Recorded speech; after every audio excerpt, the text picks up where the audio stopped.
আপনারা অনেকক্ষণ ধরে এখানে নিশ্চয়ই আছেন সারাদিন, এবং আমার খুব এটা হচ্ছে এই দৃশ্যটা দেখার লোভে আসছে।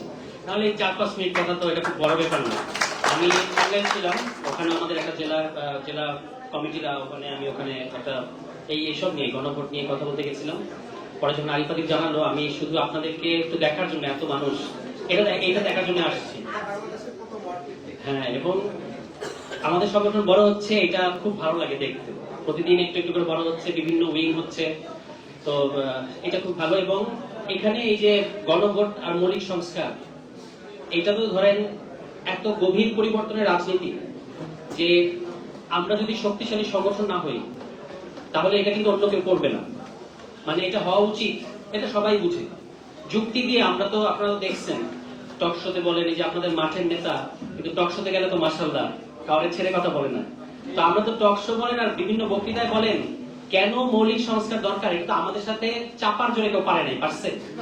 কিন্তু এটা শুধু চাপার জনের বিষয় না, আপনার সংগঠন লাগবে এই জিনিসটা আদায় করার জন্য।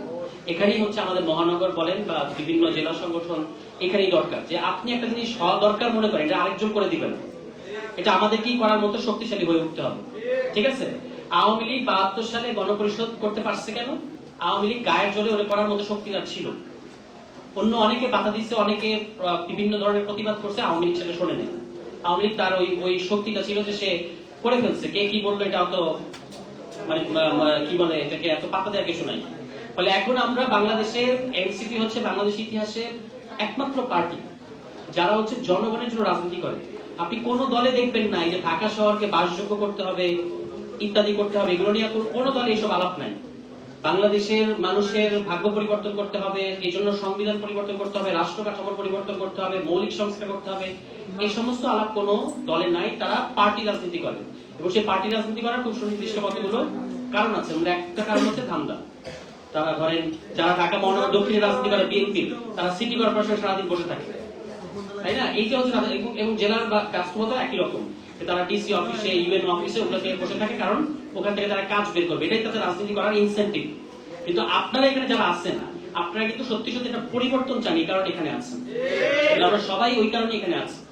এই কারণে কষ্ট হলেও সকালবেলা অ্যাম্বাসেডারদের সাথে একটা প্রোগ্রাম ছিল, সেখানে ছিলাম, তারপর টাঙ্গাইল গেলাম, আবার এখানে আসলাম। এটা একটাই মোটিভেশন যে আমাদের এই দেশটাকে পরিবর্তন করতে হবে। এই যে বিপুল পরিমাণ আমরা যে সাধারণ জনগণ, এই সাধারণ জনগণকে এম্পাওয়ার করতে হবে।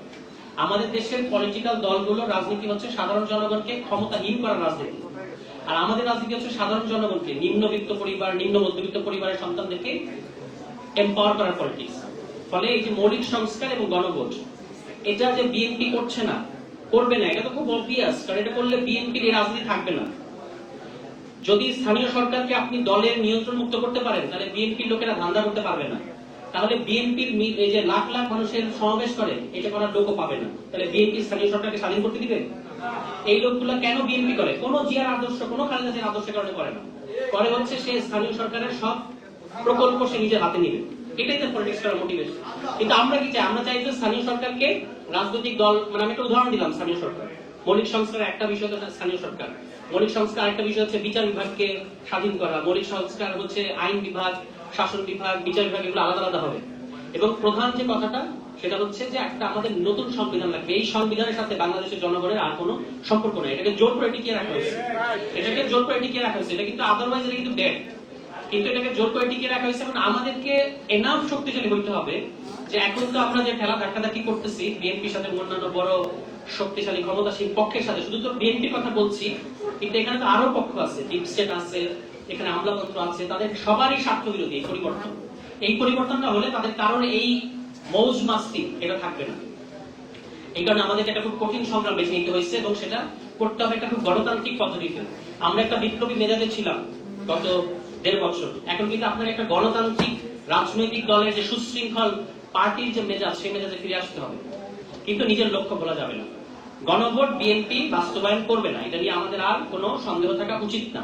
তাহলে আমাদের কাজ কি? আগামী যত ওই যে মহানগরে আপনি যে ওয়ার্ডেরও কমিশনার ইলেকশন করতে যান বা কাউন্সিল ইলেকশন করতে যান, ওখানেও এটাকে ইস্যু করতে হবে, এবং আপনাকে দেখাতে পারতে হবে যে আপনার ওই ওয়ার্ডের ওই সমস্যাটার সাথে গণভোট বাস্তবায়ন না হওয়ার সম্পর্কটা কি, এটা দেখাতে হবে। আপনি কিন্তু শুধু গণভোট করতেছেন না করতেছেন এটা বললে সাধারণ মানুষ সবসময় হয়তো শুনবে না, কিন্তু আপনার স্পেসিফিক একটা সমস্যা, এলাকার একটা সমস্যাকে পিক করে এটার সাথে গণভোট বাস্তবায়ন না হওয়ার সম্পর্ক দেখাতে হবে। এটাই হচ্ছে রাজনৈতিক যারা সংগঠক তাদের কাজ।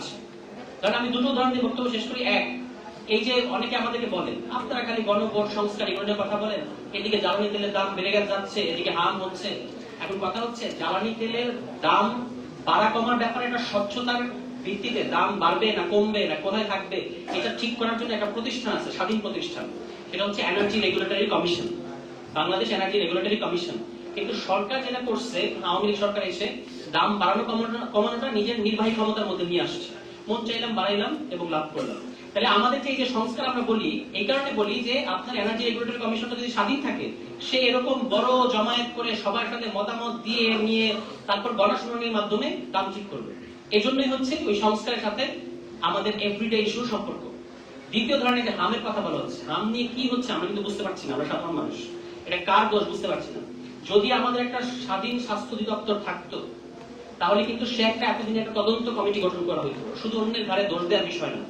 তাহলে তখন আমরা বুঝতে পারতাম যে আসলে পিছনে দায়ী কে। এবং অন্তর্বর্তী সরকারের আমলে ফিল্ড অফিসাররা যে কাজ করলো না, তারা কিন্তু স্যাবোটেজ করেছে, তারা কিন্তু হামের টিকাটাকে বাচ্চাদের পার্সোনাল নিয়ে যায় না। কেন? এবার আপনি খোঁজ দিতে দেখবেন তাদের নিয়োগগুলো হয়েছিল রাজনৈতিক বিবেচনায়। এখানেই আসে নিয়োগগুলো কেন স্বাধীন হতে হবে। যদি স্বাধীন নিয়োগ হতো, যদি তারা দলীয় প্রভাবের বাইরে থাকতো, যদি এরা ছাত্রলীগের কর্মী না হইতো, যুবলীগের কর্মী না হইতো, তাহলে এরা কিন্তু অন্তর্বর্তী সরকারকে বিপদে ফেলতে চাইতো না।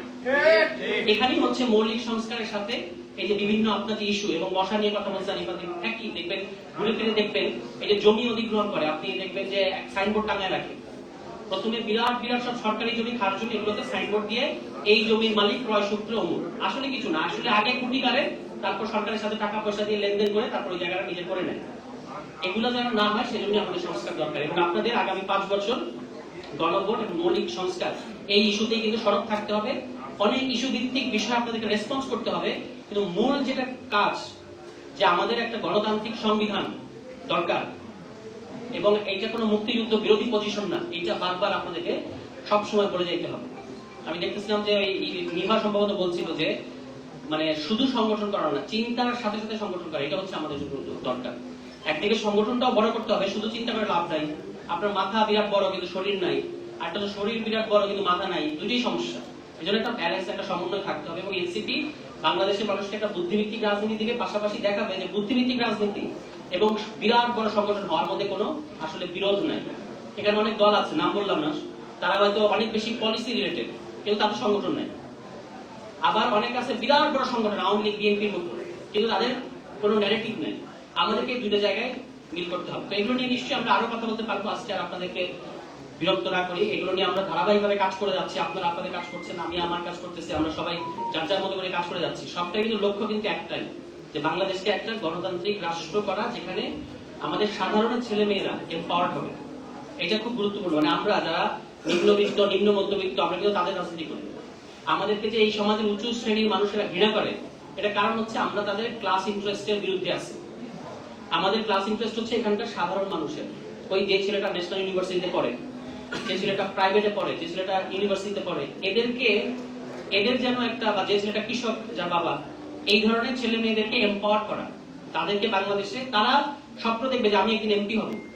হান্নান মাসুদ যদি এমপি হইতে পারে, হাসনাত আব্দুল্লাহ যদি এমপি হইতে পারে, তাহলে বাংলাদেশের সাধারণ ঘরের ছেলে মেয়েরা এমপি হতে পারবে। এই স্বপ্ন আর কেউ দেখাতে পারবে না। ভালো থাকবেন। আসসালামু আলাইকুম।